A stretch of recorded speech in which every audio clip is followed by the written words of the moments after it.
नमस्कार. वंचित न्यूज मीडियामध्ये माढा तालुका प्रतिनिधी सुधीर विरकर आपलं स्वागत करतो. राजमाता पुण्यश्लोक अहिल्यादेवी होळकर यांची 301वी जयंती आडेगावमध्ये उत्साहात साजरी करण्यात आली. अहिल्यादेवींच्या मूर्तीपूजनाचा श्रीफळ फोडून महिलांनी सर्वप्रथम सुरुवात केली. त्यानंतर अहिल्या भक्तांच्या हस्ते श्रीफळ फोडून पूजन झालं. या प्रसंगी माजी पोलीस बाळासाहेब वाघ, सौदागर चव्हाण, हरिदास जवळगे तसेच प्राध्यापक रघुनाथ वाघ सर, आडेगावचे विद्यमान उपसरपंच सन्माननीय भाऊसाहेब वाघ, जिल्हा परिषद प्राथमिक शाळेचे केंद्र प्रमुख सन्माननीय समीर काळे सर, विकास सेवा सोसायटीचे माजी चेअरमन सन्माननीय सोमनाथ जवळगे, फायनान्स ऑफिसर शैलेश ठेंगल, चव्हाण कन्स्ट्रक्शनचे मालक सौदागरजी चव्हाण, सचिन निकम शास्त्री, कैलासवासी विठ्ठलराव शिंदे विद्यालय आडेगावचे मुख्याध्यापक बंडू जाधव सर, प्रगतशील बागायतदार तात्यासाहेब पिसाळ, माडेश्वरी बँकेचे संचालक सन्माननीय नागनाथजी हिराजी जवळगे, आडेगाव ग्रामपंचायतीचे कर्तव्यदक्ष ग्रामसेवक आकाशजी पवार, चव्हाण नवउद्योजक दादासाहेब चव्हाण, युवा नेता तेजस्वी पाटील, प्रगतशील बागायतदार Sanjayji Virkar, electric engineer Sagarji Kamble, Maharashtra police Kakasaheb Padwalkar तसेच मारुती जवळगे, सुनीलजी ठेंगल, पैलवान बाळासाहेब चोपडे,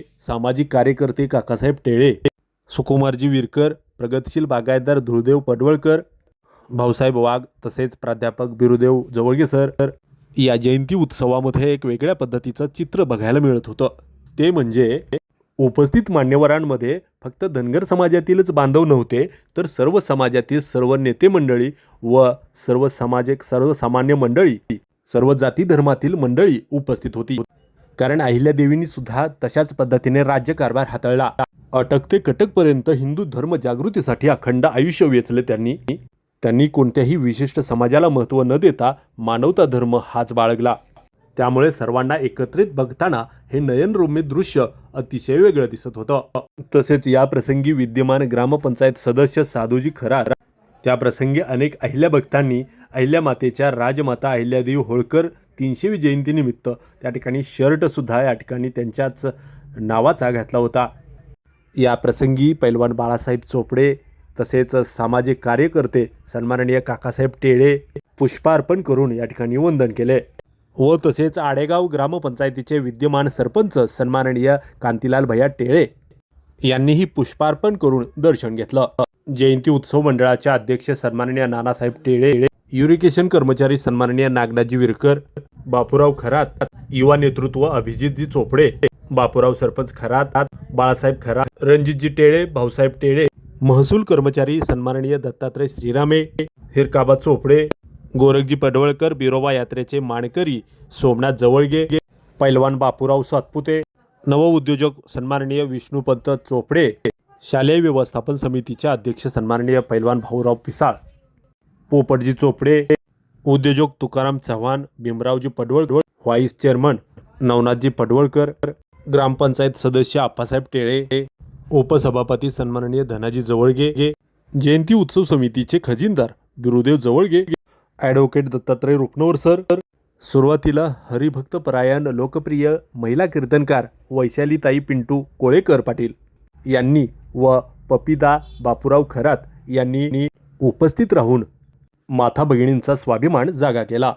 या मूर्तीपूजेचं काम झाल्यानंतर छत्रपती शिवाजी महाराजांच्या प्रतिमेला हार घालून सगळ्यांनी नमस्कार केला. शासकीय पूजेसाठी म्हणून सर्व मान्यवर मंडळी ग्रामपंचायतीमध्ये दाखल झाली. तेथील प्रतिमेला पूजन करून सर्वांनी वंदन केलं, पुष्पहार वाहिला. हा सर्व कार्यक्रम आटोपल्यानंतर सर्व तरुण वर्गांनी एकत्रित येऊन गावामध्ये जयंतीनिमित्त फेरी काढली. या फेरीमध्ये 60 ते 70 गाड्यांचा ताफा येणार होता, परंतु त्या ठिकाणी अहिल्यादेवी होळकरांच्या जयंतीनिमित्त एक आगळा वेगळा पराक्रम त्यांना ठेवायचा होता. त्यामुळे तरुण वर्गांनी असा निर्णय घेतला की फक्त 10 ते 20 गाड्यांमधून हा एक वेगळ्या पद्धतीचा फेरी आपण या ठिकाणी अहिल्यादेवी जयंतीच्या निमित्ताने गावामध्ये घेऊया, जेणेकरून इंधन वाढ झाल्यानंतर अशा पद्धतीचा एक वेगळा मार्ग, जेणेकरून जयंती उत्सवही साजरा होईल आणि इंधन बचतही होईल. त्यामुळे तरुण वर्गाचं सगळीकडेच कौतुक होत आहे. गावातील रॅलीचा कार्यक्रम आटोपल्यानंतर सर्व अहिल्या भक्त होळकर मावळे या ठिकाणी अहिल्यादेवींच्या जन्मस्थानी चौंडी या ठिकाणी निघण्यासाठी तयारी झाली. कोणी टू व्हीलर, कोणी फोर व्हीलर यामध्ये जाऊन या ठिकाणी चौंडी येथे दर्शन घेतले.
अहिल्यादेवींच्या जयंतीनिमित्त वीट उद्योजक सन्माननीय लक्ष्मणभाऊ वाघमोडे, फॉर्च्युनर सकट 2 गाड्यांचा ताफा, 16 ते 17 जणांचा जाण्या येण्याचा व खाण्याचा खर्च स्वतः उचलला.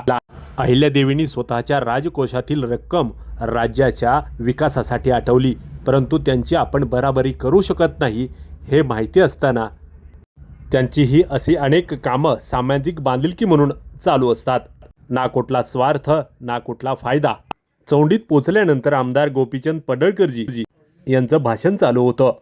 त्या प्रसंगी धनगर आरक्षणासंदर्भात प्रश्न व सिंगरोबा धनगरांचं नाव मिसिंग लिंकला देणे याबाबत उपमुख्यमंत्री एकनाथजी शिंदे यांना सांगितलं.